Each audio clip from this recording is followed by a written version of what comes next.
15번째 테마, 채권 양도와 채무 인수에 대해서 공부해 보겠습니다. 지금 우리가 있는 위치는 이 채권법입니다. 채권법.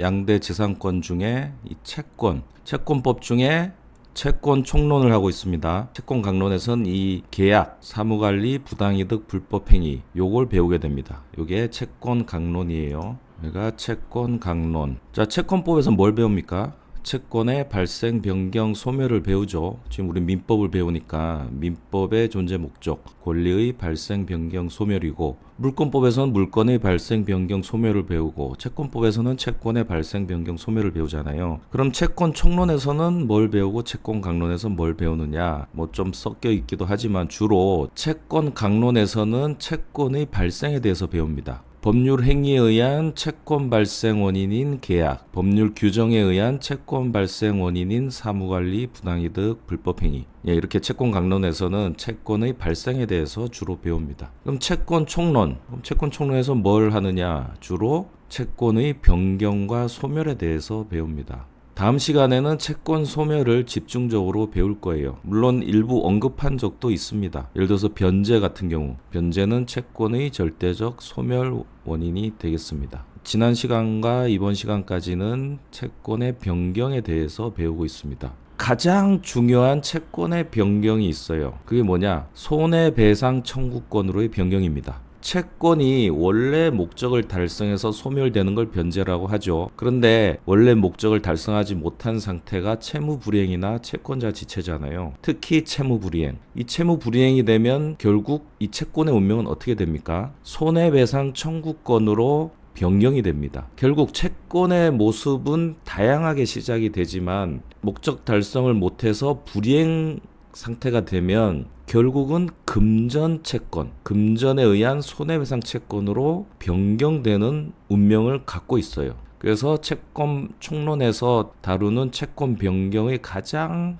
큰 모습은 손해배상 청구권으로의 변경입니다. 그렇다 보니까 이 손해배상 청구권, 금전 배상을 담보할 만한 채무자의 자력이 중요하죠. 그래서 채무자가 자신의 자력을 확보하는데 게으른 경우 채권자에게 채권자 대위권을 행사할 수 있게 하고, 채무자가 가지고 있던 책임 재산을 소진시키는 행위를 할 때 채권자에게 그것을 취소할 수 있는 권리를 줍니다. 그리고 이행불능에 있어서는 손해배상 청구권으로 변경되는 것 말고 대상 청구권이라는 권리로 변경되는 경우도 있다. 기억나시죠? 그래서 채권 총론에서는 채권의 종류들, 효력, 불이행 시 손해배상 청구권으로의 변경, 대상 청구권으로의 변경, 책임재산 보전에 관한 제도, 이런 것들을 지금 총론에서 배우고 있습니다. 결국은 여러분이 배우시는 모든 내용이 다 이 권리의 발생, 변경, 소멸로 정리가 되는 거예요. 뭘 공부하든 항상 이 중에 어떤 건지를 연결시킬 수 있어야 돼요. 그 훈련이 되면 나중에 시험 문제를 받아들더라도 위치가 보여요.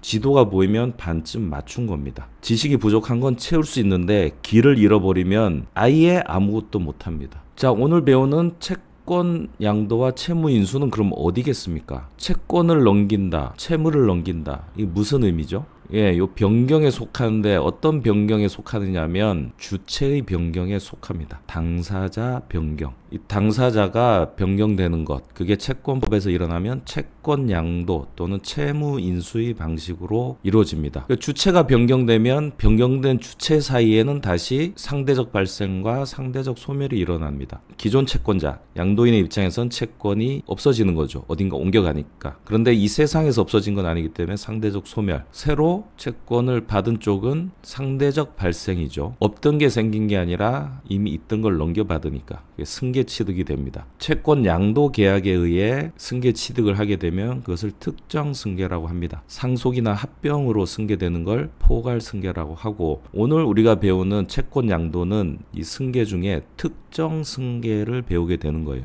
여기서 답이 나오는데, 이 채권 양도가 특정 승계라는 건 뭐냐면 채권 자체를 옮기는 합의, 법률 행위에 의해서 채권을 양도하는 경우, 이걸 오늘 배우게 되는 거예요. 채무 인수도 마찬가지입니다. 당사자의 어떤 법률 행위, 의사표시에 의해서 옮겨지는 거, 그거에 대해서 다룹니다. 다음 시간, 즉 16번째 테마는 이 채권 소멸 원인만 쭉 모아서 정리를 할 거예요. 그 후에는 이제 채권 강론으로 들어가서 법률 행위에 의한 채권 발생 원인인 계약, 법률 규정에 의한 채권 발생 원인인 사무관리 부당이득 불법행위를 하게 됩니다. 부당이득은 이미 무효할 때 배우셨던 거라서 살짝 정리를 할 거고, 불법행위도 이미 앞부분에서 좋든 싫든 접해왔어요. 그거를 한번 정리하게 됩니다. 사무관리는 중요도가 그렇게 높지 않고, 따라서 법률 규정에 의한 채권 발생 원인은 공부할 양이 그렇게 많지 않습니다. 의사표시 해석이 들어가는 게 아니잖아요. 이거는 법률 규정만 보면 되는 거기 때문에 큰 부담은 없을 거고, 채권 강론에서 공부의 핵심은 이 계약법이 될 겁니다.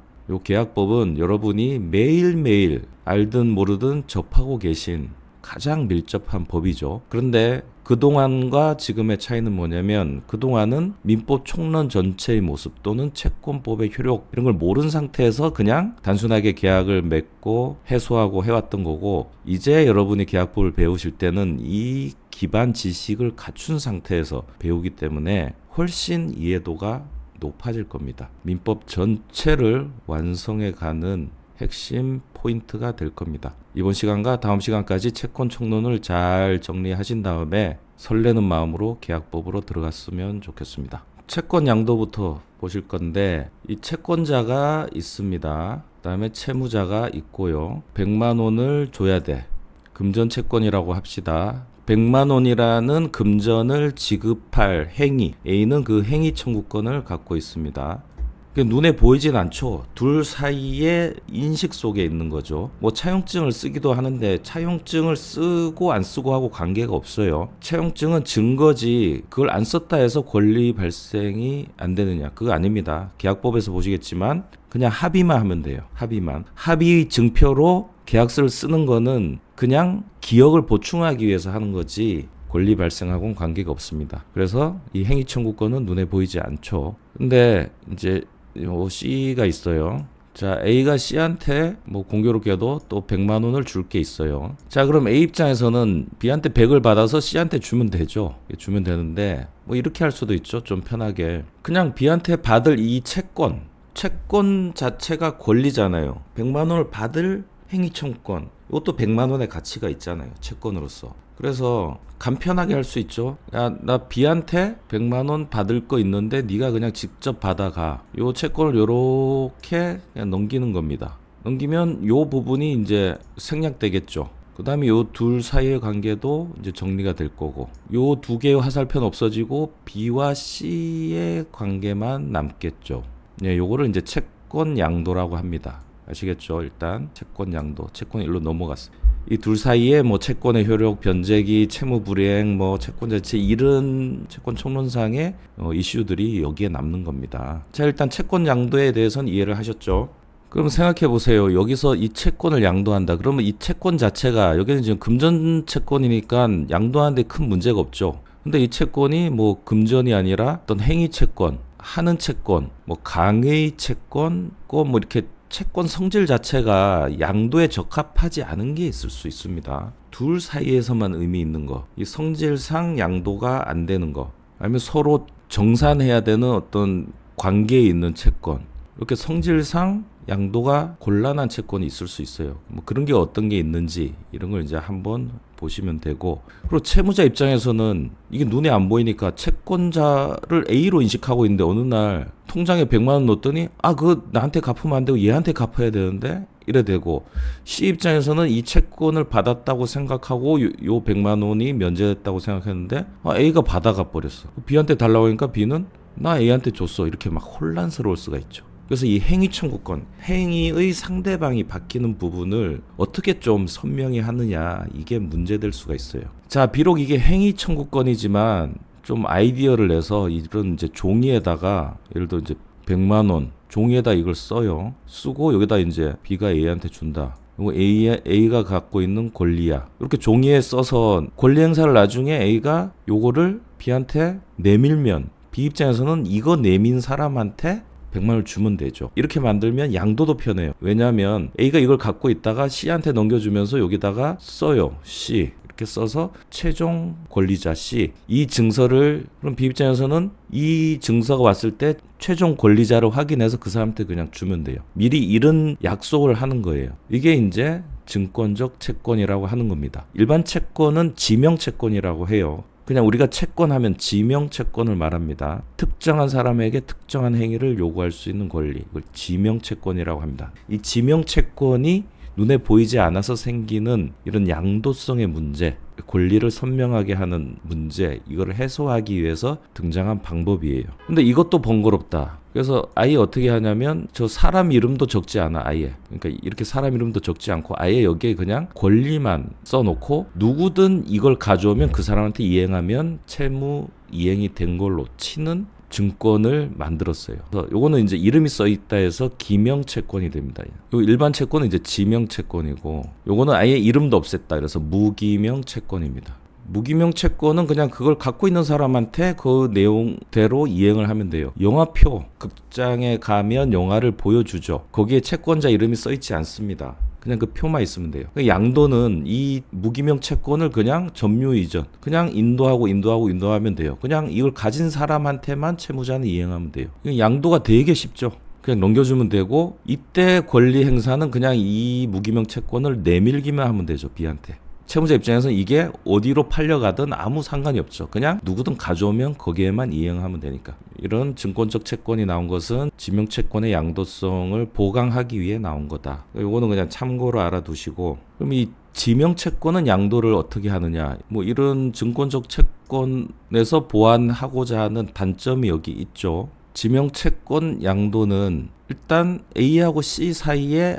이 채권을 받을래라는 계약을 하게 됩니다. 이 A, C 사이의 계약, 채권 양도 계약이 먼저 있습니다. 이제 이렇게 양도하는 요 계약이 A, C 사이에 있고 합의, 채권 양도 합의, 거기에 따라서 옮겼는데 C가 이제 내가 B한테 권리 행사를 하기 위한 요건, 추가 요건이 필요합니다. 그 추가 요건이 통지입니다. 통지. B한테 알려야 됩니다. 이제 알려야 되는데 이때 알리는 걸 누가 알리느냐? 누가 알려야 될까요? A가 알릴까요? C가 알릴까요? B 입장에서 생각해 보면 갑자기 새로 나타난 사람이 그거 나한테 갚으면 돼. 이거 어떻게 믿어요? 원래 권리자가 알려야 됩니다. 요 계약이 있어서 앞으로 C가 채권자고 저는 더 이상 채권자가 아닙니다. 저한테 갚아도 효력이 없습니다. 라는 요 계약사항을 요 양도인이 통지를 합니다. 통지. 이게 지명채권 양도 통지라고 해요. 그러면 B는 C에게만 변제해야 됩니다. 다른 사람한테 변제하면 채무 불이행이 될 수 있어요. 이렇게 두 단계. 채권 양도 합의를 하고 통지를 한다. 통지는 양도인이 한다. 객관식 지문에 잘 낼 수 있죠. 근데 이 통지 자체를 요 계약에서 C가 대리로 할 수 있어요. 요 행위를 A가 뭐 다른 사람 D, E, F 아무한테나 이걸 대리권을 줘서 할 수 있죠. 요게 이건 A의 자유죠. 근데 이거 대리권을 C한테 줄 수도 있어요. 이게 편하잖아요. 내가 얘한테 넘기면서 얘한테도 대리권을 줘서 이 통지 자체도 C가 대리로 할 수 있게. 이때는 C가 양수인으로서 통지하는 게 아니라 그 행위만큼은 A의 대리인으로서 통지를 하는 겁니다. 그래도 유효해요. 양수인이 했다고 해서 양수인이 한 게 아니에요. 그 통지 행위는 별도의 대리권을 받아서 A의 대리인으로 한 거예요. 그럼 이건 A의 대리인으로서 하는 겁니다. 저는 A로부터 이거에 대해서 위임을 받았습니다. 위임장 놓고 자 요런 계약이 있었는데 이거에 의해서 C가 새로운 양수인이 됩니다. 라고 해서 양도 통지를 대리 행위로 할 수 있습니다. 왜 헷갈리시면 안 돼요. 채권 양도 통지는 양도인이 해야 됩니다. 양수인이 하면 안 돼요. 그런데 A는 그 양도 통지를 다른 사람에게 대리로 시킬 수 있고 그 대리로 시킬 수 있는 사람의 C도 있는 거예요. 그래서 요 계약을 할 때 양도 계약과 별도로 양도 통지에 대한 위임 계약도 합니다. 그럼 이 두 개의 계약이 있는 거죠. 요 두 번째 양도 통지 대리 계약을 통해서 C가 A의 대리인으로서 양도 통지를 할 수 있습니다. 그럼 B는 지금 양수인이 본인 지위에서 이거 내가 양수 받았어요 이렇게 통지한 거다. 이러면 양도 통지 효력이 없어요. 그런데 C가 A의 위임장 인감증명서 첨부해서 A가 할 양도 통지를 제가 대리로 합니다. 그리고 이 채권은 C라는 사람, 그게 저이긴 한데 제가 통지하는 입장에서 말씀드리는 겁니다. 라고 해서 대리로 이 통지를 하면 그때는 B는 C에게만 변제를 해야 합니다. 그게 지명채권의 양도 통지 방법입니다. 자, 그런데 여기서 하나 더 나가서 B한테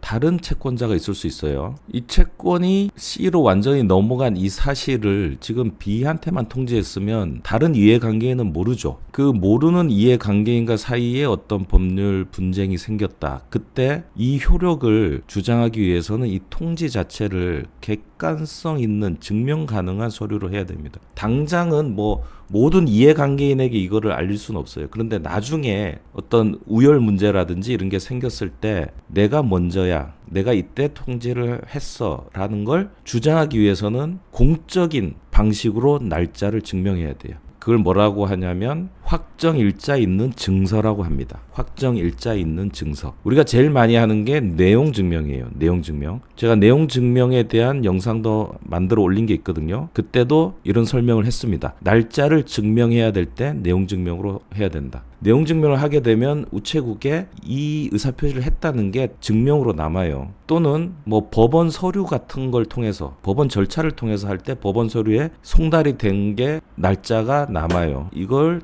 포괄해서 확정일자 있는 증서라고 표현합니다. 우리가 뭐 확정일자 하면 임대차 계약서에 이제 주민센터에서 찍어주는 게 있죠. 근데 우리가 지금 여기서 말하는 확정일자는 채권 양도에서 그 양도에 관한 날짜가 공적으로 증명되는 문서를 말합니다. 주로 내용증명 아니면 법원 서류다. 교재를 한번 보겠습니다. 요 앞에 내용이 방금 설명드린 겁니다. 쭉 읽어보시면 돼요. 지시채권의 양도 방식. 증서에 배서하여 양수인에게 교부하는 방식으로 양도할 수 있다. 무기명 채권, 영화표, 상품권, 승차권, 상품 쿠폰 등 무기명 채권의 예는 많죠.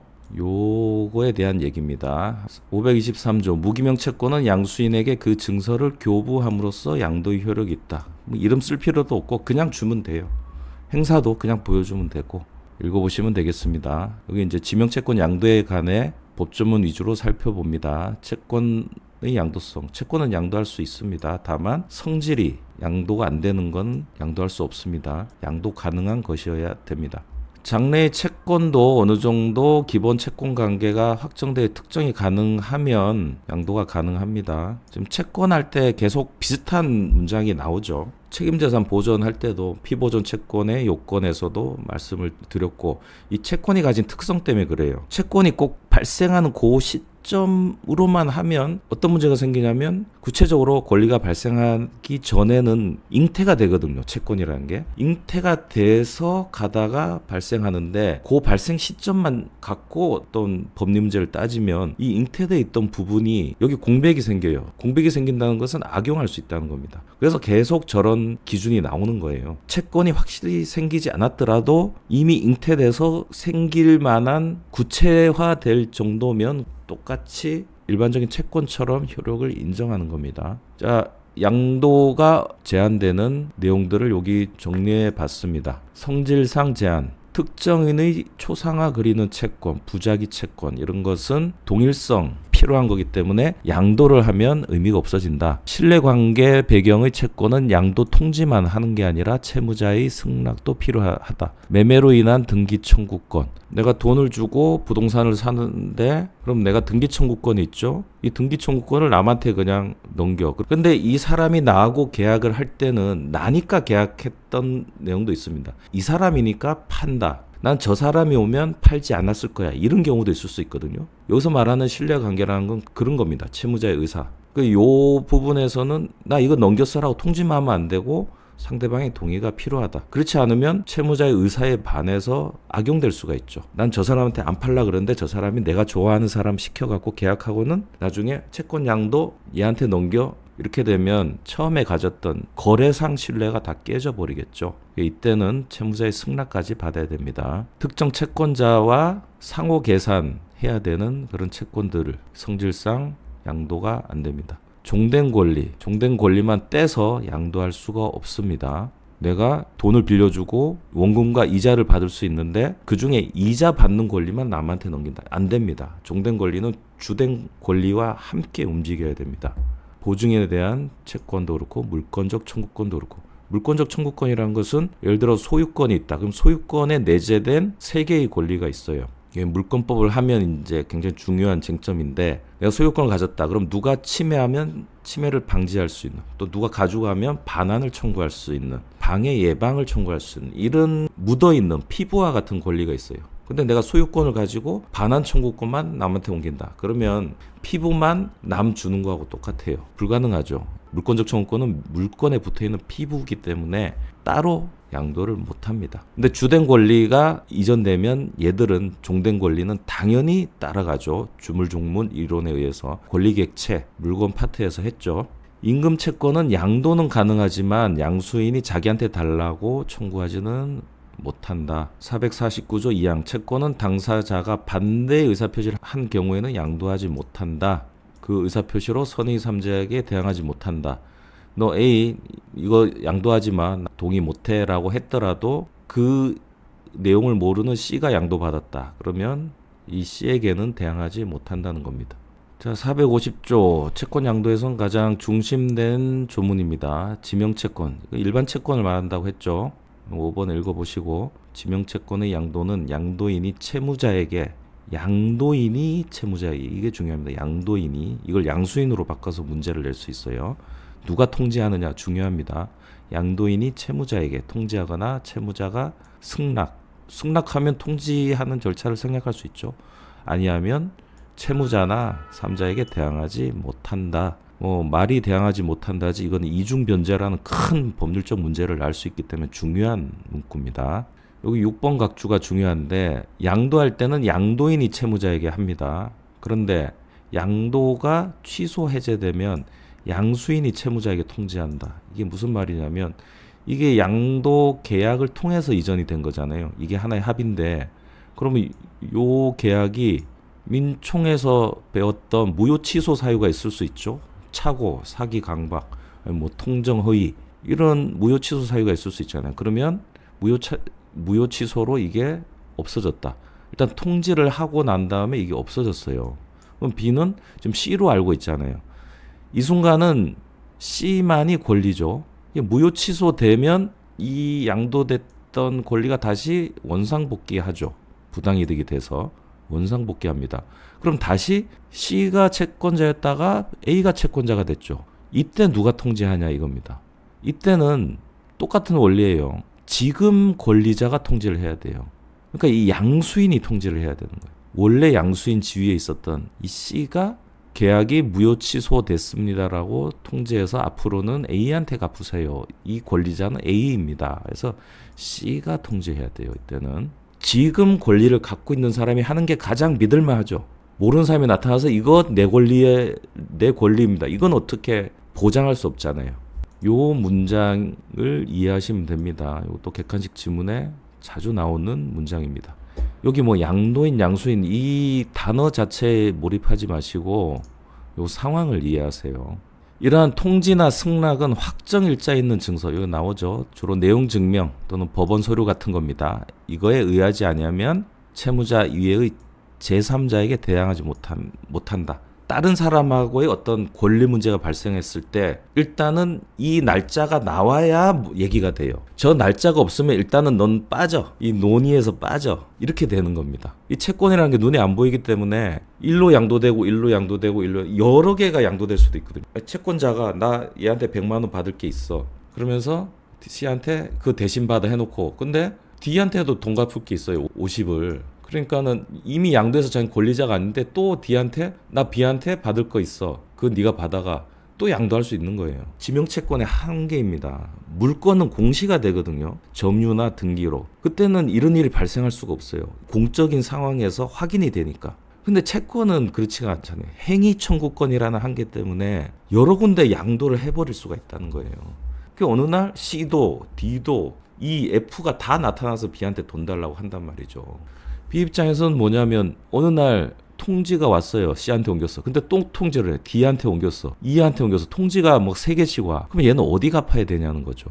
문제가 생긴 거잖아요. 어느 한쪽에 잘못 갚으면 이중 변제가 될 수 있잖아요. 실무상 그때는 B는 공탁을 해버리면 됩니다. 공탁하고 아무나 찾아가. 가장 간단해요. 근데 우리는 이제 공부하는 거니까 그 우열이 어떻게 되냐. 누구한테 갚아야 정상적인 변제가 되느냐. 우린 지금 수험 공부를 하기 때문에 이걸 따져보는 거예요. 자, 날짜 보자. 그다음 날짜만 보는 게 아니라 날짜는 앞서는데 B가 먼저 받은 경우가 있어요. 예를 들어 A가 C한테 양도하고 통지하고 D한테 양도하고 또 통지하고, 이 통지가 왔는데 D께 먼저 왔어. 양도는 C가 먼저 받았는데 D께 먼저 왔어요. 미래에 C에 대한 통지가 올지 모르죠. 그래서 B가 D한테 갚았다. 그럼 어떻게 되느냐? 이런 복잡한 문제가 생기죠. 이게 눈에 안 보여서 그래요. 행위 청구권 상태에서는 어떤 외부의 변동이 일어나지가 않잖아요. 처음 건지 나중 건지 채무자는 알 수가 없잖아요. 갚고 나니까 나중에 또 통지가 오는데 그걸 보니까 내가 먼저 받은 건 나중에 양도받은 사람이야. 생각해 보시면 B 입장에서는 그걸 B한테 책임을 지울 수가 없죠. B는 변제가 됐고 먼저 나한테 왔으면 그 사람한테 갚으면 의무가 끝나야 되죠. 그러니까 이 우열을 따진다는 게 물건처럼 우선순위를 따져서 먼저 된 사람한테 갚아야만 B가 면책이 된다. 이것도 아닌 거예요. 그러니까 우열을 정하는 문제와 B의 변제 중 어떤 걸 유효하게 볼 건가는 꼭 일치하지는 않습니다. 이게 행위 청구권, 눈에 보이지 않는 장래의 행위를 청구하는 권리를 양도하기 때문에 발생하는 문제입니다. 그래서 여기 권리관계 우열이라고 해서 좀 정리를 했는데 지금 하면 좀 어려울 수는 있어요. 이해는 조금 시차가 있더라도 너무 답답해 하지는 마시라. A가 B에 대한 채권을 여기저기 막 양도를 했다고 치는 거예요. 또는 양도를 하지 않았지만 A는 C하고 D한테는 양도를 했고 E는 양도를 한 게 아니라 이 A의 B에 대한 요 채권을 압류를 할 수도 있죠. 압류. 여기 이제 채권자가 A에 대한 권리 행사를 하기 위해서 A가 B한테 돈 받을 게 있다는 걸 알고 그걸 압류할 수도 있어요. 그 압류하면 압류 통지가 가거든요. 이것도 확정일자 있는 증서입니다. 법원 문서로 가기 때문에. 그러면 A가 확정일자로 보낸 내용 증명과 E의 권리 행사로 법원이 보낸 확정일자 있는 증서, 이런 게 막 B 입장에서는 여러 개가 오게 되죠. 그러니까 B가 받는 서류는 내용 증명 또는 법원 서류 이런 게 막 여러 개가 있을 수 있다. 이런 전제 하에서 우열을 살펴보는 겁니다. 모두 단순 통지 승낙인 경우 제1양수인에 대한 변제 승낙 후 제2양수인에 대한 변제는 무효.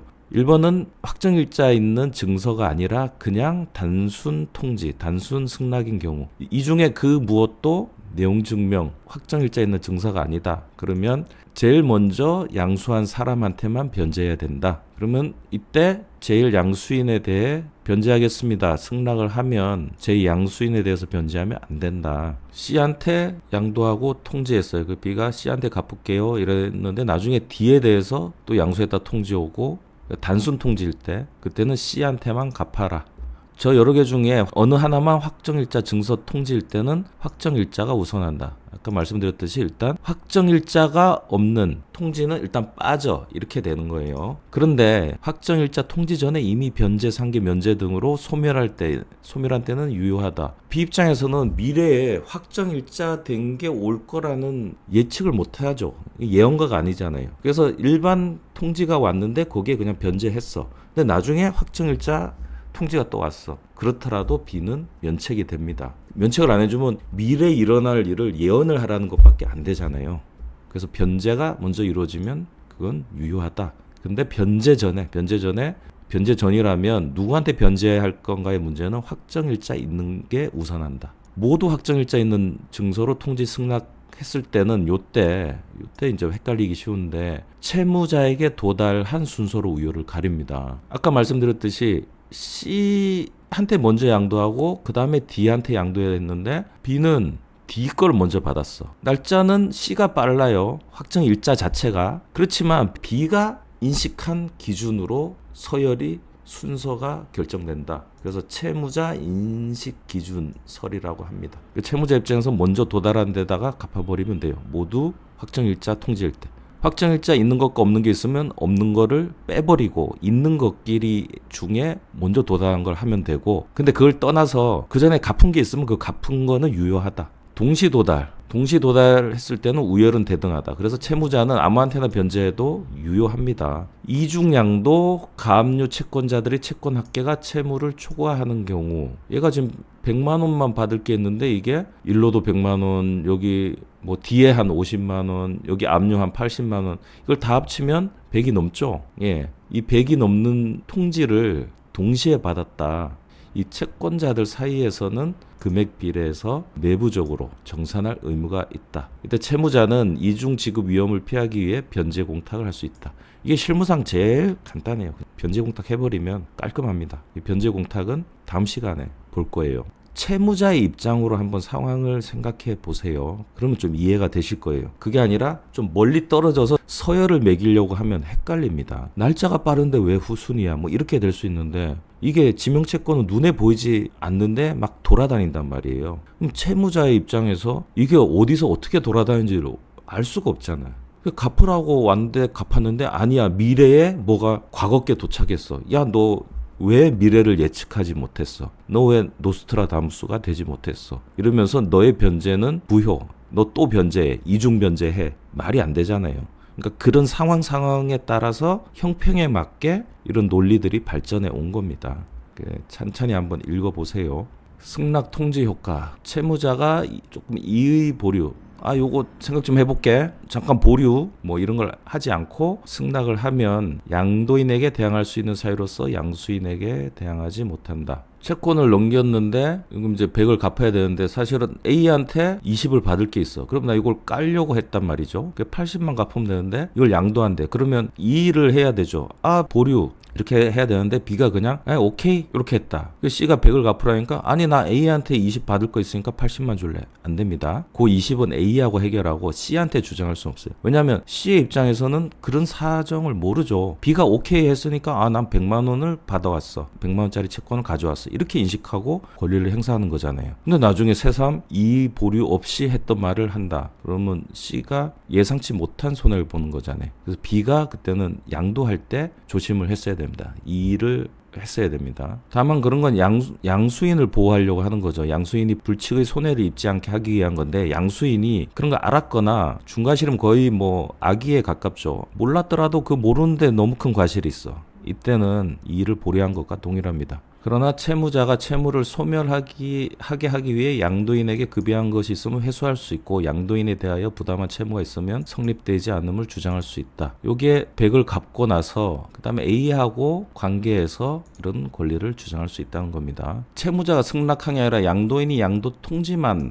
했을 때, 채무자는 통지를 받은 때까지 뭡니까? 받기 전에 양도인에 대해 생긴 사유로 양수인에게 대항할 수 있다. 통지 오기 전에 반대급부가 생겼다. B가 승낙한 게 아니라 그냥 통지만 받았어. 그 직전에 내가 반대급부가 있다. 그럼 C한테 나 이거 너하고 상계할래. 할 수 있습니다. 그럼 B가 승낙한 게 아니라 통지만 받은 거잖아요. 야, 너 그때는 C 네가 조심했어야지. 요런 내용도 모르고 이걸 양도받았냐? 라고 주장할 수 있어요. 근데 왜 통지 전에 것만 하느냐? 통지 후에 C를 해야 하는 추가적인 행위를 할 수 있죠. 통지를 받았으면 그 전까지 생긴 항변 사유로 C한테 주장할 수 있다. 채무자 입장에서 생각하면 너무 당연해서 글로 이렇게 옮기는 게 되게 어색한 겁니다. B는 통지 받기 전에는 채권이 양도된다는 걸 모르고 어떤 A하고 사이에 행위를 할 수가 있잖아요. 근데 허락을 받고 양도한 게 아닌데 통지가 왔어. 그러면 내가 주장할 수 있었던 권리는 당연히 주장하게 해줘야 되는 거고, 양도 통지와 금반원, 양도인이 채무자에게 통지한 때 아직 양도하지 않거나 양도가 무효인 경우에도 그걸 모르는 채무자는 양수인에게 대항할 수 있는 사유로 양도인에게도 대항할 수 있다. 통지를 받았어. 그럼 B는 C를 채권자로 이제 여기고 있는 거죠. 근데 이 양도가 문제가 생겼어요. 근데 B가 요걸 모르는 상태에서 C하고의 사이에서 어떤 또 새로운 법률 행위를 할 수도 있잖아요. 그 C에 대해서 대항할 수 있는 어떤 사유들이 생겼는데 나중에 이 채권이 다시 A한테 갔네. 그때는 아까하고 원리가 비슷해요. 통지 전에 A한테 대항할 수 있었던 사유를 C한테 할 수 있듯이, 일단 통지가 와서 C를 채권자로 여기고 이때 발생한 어떤 항변 사유가 있다면 이게 무효 취소로 돌아갔는데 B가 모르고 있다면, 모른 상태에서 C에게 대해서 생긴 권리를 A한테 주장할 수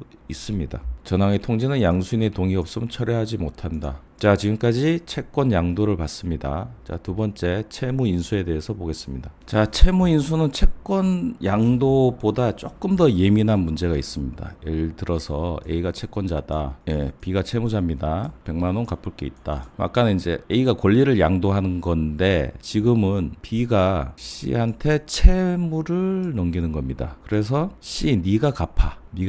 요렇게 채무를 넘기는 걸, 이걸 채무 인수라고 합니다. 이건 아까보다 예민한 문제가 있죠. 딱 봐도. 왜 그렇습니까? 이것도 이제 채권자 입장을 봐야 돼요. 아까 채권 양도는 채무자의 입장에서 이 스토리를 구성해 봤잖아요. 채권자 입장에서 내가 쟤한테 돈을 받아야 되는데 갑자기 쟤한테 받아야 한다. 여러분 동의가 되세요? 여러분이 채권자라면 동의가 되세요? 쟤 누군지 알고 그리고 얘는 집도 있어. 근데 얘가 집이 있는지 뭐 했는지 돈이 있는지 알 수가 없어요. 이거를 넘길 수가 있어요? 안 되죠. 안 됩니다. 원칙적으로. 채권 양도는 양도인 양수인끼리만 하고 통지를 하는 걸로 가능해요. 채무 인수는 원칙적으로 못합니다. 그 결정권은 채권자가 갖고 있습니다. 그 차이가 있습니다. 자, 일단 채권자의 의사가 무조건 들어가야 된다. 그럴 때 채무인수가 가능하다. 그럼 채권자의 의사가 들어가게 하는 방법은 크게 두 가지가 있습니다. 요 C가 A하고 합의를 봐요. B의 채무를 내가 갚을 테니 허락해 주세요. 이렇게 둘 사이에 어떤 합의를 하는 거예요. 그게 첫 번째, 채권자와 인수자의 합의에 의해서 이전하는 경우. 두 번째는 요 둘 사이에 이전하는 경우. 둘 사이의 합의로 이전하는 경우. 자, 딱 봐도 이 두 번째는 누구의 동의가 필요할까요? A의 동의가 필요합니다. 둘만 합의 보면 안 되고 거기에 대해서 A가 승낙을 해야 됩니다. 자, 그리고 이 채무를 인수하는 게 면책적 채무인수와 병존적 채무인수가 있습니다. 우리가 지금 배우는 거는 면책적 채무인수예요. 그러니까 B는 아예 채무를 면하고 C가 채무를 넘겨받는 거. 이게 이제 면책적 채무인수고 원래 의미의 채무인수입니다. 근데 병존적 채무인수라는 게 있어요. 병존적 채무인수는 B가 여전히 채무자인 상태에서 C도 채무를 지는 거예요. 이땐 채무자가 둘이 되는 거예요. 이 병존적 채무인수는 오리지널 채무인수는 아니죠. 그냥 A 입장에서는 채무자가 더 늘어나는 거니까 어떻게 보면 인적 담보가 생긴 겁니다. 따라서 A의 이해관계에 크게 영향을 미치지 않습니다. 주로 우리가 논하는 것은 면책적 채무인수, 이걸 논하는 겁니다. 교재 볼게요. 채무인수, 채무의 이전은 채권자에게 매우 예민한 문제다. 변제 자력을 담보할 수 있는지가 직결되기 때문이다. 따라서 채권자 의사에 반하여 이루어지지 않도록 하는 장치가 필요하다. 규정을 보겠습니다. 453조 채권자와의 계약에 의한 채무인수. 제3자는 채권자와 계약으로 채무를 인수하여 채무자의 채무를 면하게 할 수 있다. 면책적 채무인수. 즉 요 두 사람이 합의해서 요 채무를 넘겨받는 걸 말합니다. 그러나 채무의 성질이 인수를 허용하지 않을 땐 이건 당연하죠. 채권이나 채무나 성질상 넘기지 못하는 건 당연히 제외됩니다. 이해관계 없는 제3자는 채무자의 의사에 반해 채무를 인수하지 못한다. 무슨 말이냐면 요 C의 자격입니다. C는 이 부분에 이해관계가 있어야 돼요. C가 B의 집을 샀어요. 집을 샀는데 B가 그 집에 이제 대출을 받은 거예요. 저당권이 있어요. 그 저당권 채권자는 은행입니다. 그러니까 B는 은행 저당 대출을 갚아야 되는데 이게 그냥 저당권이 있는 거예요. 이제 잔금을 치러야 되는데 잔금을 줘도 B가 다른 게 급한 게 있어서 이 대출을 안 갚을 것 같아. 근데 이게 만기가 돼서 A는 뭐냐면 이 돈 안 갚으면 이 집을 경매 넣을 거예요 라고 이제 막 오고 있죠. 그럼 C의 입장에서 내가 이 집을 샀는데 심지어 이사 와서 살고 있는데 이 B의 돈을 안 갚으면 이 집이 날아가게 생겼어요. 어차피 B한테 줘야 될 매매 대금을 갖고 싶은 거예요. 예, 그때는 이해관계가 있죠. C는 엄청난 이해관계가 있죠. 예, 이럴 때는 B 대신 갚을 수도 있고, 이제 제3자 변제라고 합니다. 갚을 수도 있고 채무 인수도 할 수 있어요. 채무 인수. 여기 찾아가서 지금 B가 지고 있는 빚을 저한테 옮겨주세요. 제가 갚겠습니다. 나 어차피 B한테 돈 줘야 되는데 제 돈 줘봐야 은행이 안 갚을 것 같고 그럼 집을 경매로 넘길 수 있잖아요. 그냥 얘의 채무를 저한테 넘겨주세요. 이렇게 이제 합의를 하는 겁니다. 이게 이해관계 있을 때는 이렇게 할 수 있다. 근데 이해관계 없는 사람한테 지금 채무 변제나 채무 인수는 곧 채무 변제나 마찬가지예요. 이 빚을 떠안는 거니까 대신. 왜 이해관계 없는 사람한테는 이걸 허용하지 않느냐? 자, 이걸 허용하면 나중에 C는 B한테 자기가 대신 갚아준 권리 행사를 할 수 있어요. B한테. 한마디로 괴롭힐 수가 있어요. A한테 못 갚아서 A가 하는 처분은 다 받아들이겠는데 이 C가 원수지간이에요. 자기가 대신 채무를 면제해 주고는 자기한테 그 구상권 행사를 아주 그냥 모질게 할 수 있단 말이죠. 그러니까 악용할 수가 있습니다. 이해관계 없는 제3자의 채무 인수나 변제는 금지하고 있습니다. 자, 두 번째, 채무자의 계약에 의한 채무 인수. 제3자가 채무자와의 계약으로 채무를 인수한 경우에는 채권자의 승낙으로 효력이 생긴다. 이 둘이 이제 너의 빚을 나한테 옮기자. 이 둘이 이제 합의를 봐요. 그럼 이걸로 채무 인수 안 된다 했죠. 통지도 안 돼요. 채권 양도는 통지가 되지만 이건 통지도 안 돼요. 이때는 이 둘의 이 합의에 대해서 채권자가 승낙을 해야 돼요. 이 승낙 자체가 이 둘의 채무인수 법률행위의 효력 요건입니다. 둘이 이거 합의 본 거 이게 채무인수 계약이잖아요. 이 계약의 효력은 승낙을 통해서 발생합니다. 이 채권자의 승낙은 B한테 해도 되고 C한테 해도 돼요. 어디든지 둘 중에 하나한테 하면 효력이 있습니다. 주체의 변경이라는 법률 효과가 발생합니다. 자, 채권자의 승낙 또는 거절의 상대방은 채무자나 제3자인데 이 채권자의 승낙 요거와 관련해서 보충 조문입니다. 전조의 경우에 앞에 이 경우에 제3자나 채무자는 상당한 기간을 정하여 승낙 여부의 확답을 채권자에게 최고할 수 있다. 느낌 오세요? 채권자가 그 기간 내에 확답을 발송하지 아니한 때는 거절 간주한다. 의사표시는 원칙적으로 도달주의를 택하고 있습니다. 도달했을 때 효력이 발생합니다. 그런데 발송 여부로 효력이 발생되는 예외가 있다고 했죠. 처음 어디서 봤냐면 민법 15조. 제한능력자 상대방은 제한능력자의 행위를 추인할지 여부를 1개월 이상 기간을 정해 확답 촉구를 할 수 있죠. 그때 제한능력자 쪽에서 확답을 발하지 않으면 추인 간주된다. 여기서 봤고, 무권대리인 상대방의 확답 촉구에 대해서 본인이 확답을 발하지 않으면 추인을 거절한 것으로 간주한다. 여기서 봤죠. 계약법에서 승낙 발송 시 계약 체결 효과가